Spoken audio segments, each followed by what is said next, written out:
नमस्कार दोस्तों, देख जो है 2-3 ऐसे प्रश्न हमें जो है वो मिले यहाँ पे यूट्यूब पे, जो कुछ प्रोपेगेंडा करने वाले लोग हैं हमारे निषाद भाइयों के बारे में, कुछ इंटरनेट के ऊपर तो बहुत सारे क्वेश्चन आते हैं। जब निषाद राज को खोजा जाता है तो गलत सलत बात जो है वो इंटरनेट पे लोग करने लगते हैं। कुछ ऐसे भी लोग होते हैं वो प्रोपेगेंडा करते हैं। दोस्तों आप लोग समझिए, ऐसे लोग प्रोपेगेंडा करने वाले लोग हैं जो निषाद समाज के बारे में बुरा भला बोलते हैं। आज मैं बताता हूँ कि निषाद राज क्या है, जो ध्यान से सुनिएगा, ठीक है। किसी के बारे में जो है गलत बात करना किसी को भी शोभा नहीं देता, क्योंकि आप सब जो है और हम सब पूरे भारतवर्ष के ही संतान हैं और जो है साथ ही जो है हिंदू सनातन परंपरा को ही हम लोग मानते हैं, तो इसलिए भी ध्यान रखने की बात है।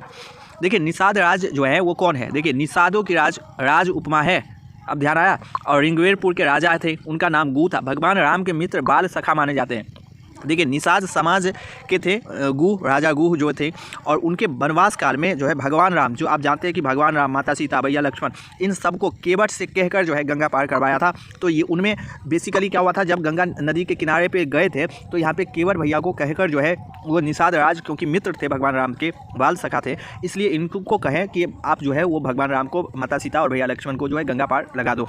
इसके बाद जो है कहने के बाद जो है, ठीक है, कहने के बाद केवट जो थे उन्होंने गंगा पार भगवान राम को लगाया था। अब समझ सकते हैं कि निषाद राज कितने महान हैं, क्योंकि भगवान राम के बाल सखा है। आप समझिएगा बातों को, आलतू फालतू विचार इसलिए जो है बहुत सारे लोग करने लगते हैं और मुझे गुस्सा आता है इसी बात पे। तो देखिए उन्होंने जो है एक गुरुकुल में शिक्षा ग्रहण किया। आज ये वेस्टर्न एजुकेशन सिस्टम नहीं था उस समय में, ये भी बात जानिएगा। आज जो है उस समय में गुरुकुल में पढ़ाई होता था भाई, गुरुकुल में, तो गुरुकुल में शिक्षा प्राप्त किया। और उसके बाद जो है जब आप कहते हैं कहार, वीर, निषाद समाज आज भी उनकी पूजा करते हैं, ये भी बात समझिएगा।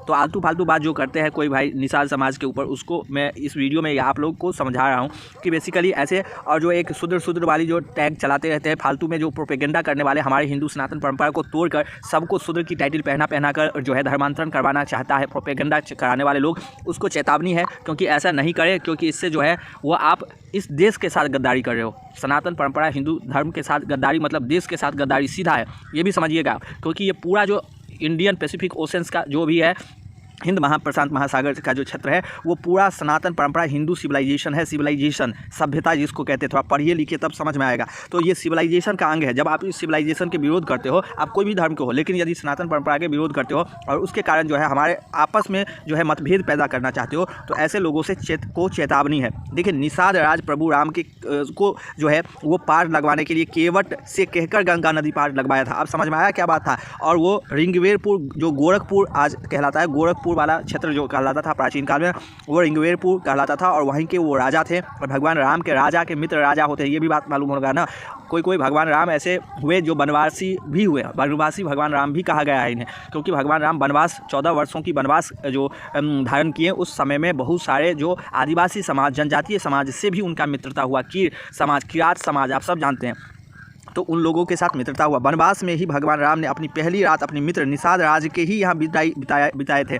ये भी बात समझने की है, ठीक है। तो अब आई होप सो कि आप लोगों को इस बात का पता चला होगा कि दरअसल क्या मामला था। ऐसे किसी के और हमारे सनातन परंपरा के खिलाफ जो है जो बात करते हैं, और किसी भाइयों को जो प्राचीन इतने महान समाज हैं, आज भी महान समाज है भाई, निषाद राज और निषाद समाज आज भी महान है, केवट समाज आज भी महान समाज है। तो इसके विषय में अलग फलग और फालतू बातें करना जो है प्लीज़ बंद कीजिए आप लोग, क्योंकि आप लोग दरअसल जो सनातन परंपरा के विरोध करते हो वो इनडायरेक्टली वे में जो है आप पूरे देश की विरोध कर रहे हो, ठीक है। आई होप सो कि आप लोगों को समझ में आएगा। थोड़ा सा जो है वो मोरल और इथिक्स की तो अंडरस्टैंडिंग रखिए आप लोग, यही उम्मीद आशा करता हूँ। जब भी मैं बहुत सारे वीडियो जब बनाता हूँ तो उस पर जो है वो आलतू फालतू और शूद्र जो आप लोग बकते रहते हो, बेसिकली ये गलत एजेंडा है आप लोगों का। वो वही लोग हैं जो सनातन धर्म में नहीं है, वो दूसरे धर्म वाले लोग जो है वो हमारे सनातन परंपरा के भाइयों को फालतू में शूद्र कहता है, ठीक है। ये गलत प्रोपेगेंडा है, आप लोगों को समझने की आवश्यकता है। आई होप सो आप लोगों को समझ में आया होगा और आगे से ऐसा नहीं करेंगे। तो मिलते हैं आगे, तब तक के लिए जय हिंद, जय भारत। यदि कोई ग्रुप वगैरह चलाते हैं वहाँ पे शेयर कर दीजिए। मिलते हैं आगे, जय हिंद।